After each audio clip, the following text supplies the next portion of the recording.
1997, broker Brian had an exclusive listing on an apartment building, for which he procured a buyer. But after taking possession of the building, the buyer discovered the furnace did not heat the building properly, although broker Brian had informed the buyer when the deposit receipt was made that the furnace was in perfect working order and gave excellent heating. The buyer filed a lawsuit against the seller and broker Brian. At the trial, the seller testified he had informed Brian months before the sale that the furnace was broken down and needed to be replaced.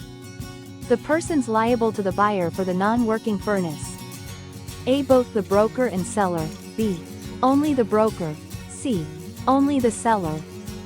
D. Neither the broker or seller, since the buyer should have done an inspection of the property before the purchase and discovered the faulty furnace. Correct answer is A. Both the broker and seller. Broker Brian made a specific misrepresentation to the buyer, stating the furnace was in perfect working order when the deposit receipt was made. Even though he may have been informed by the seller that the furnace was broken, his failure to disclose this material fact to the buyer makes him liable. Agents have a duty of honesty and to disclose known material defects. The seller had knowledge of the defective furnace and failed to disclose this information to the buyer.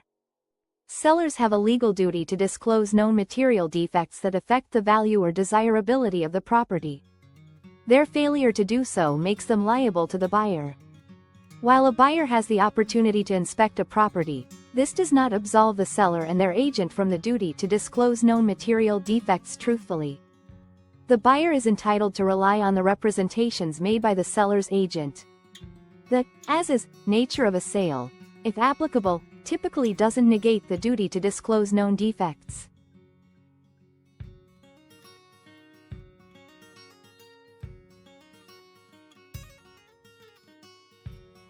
Question 500.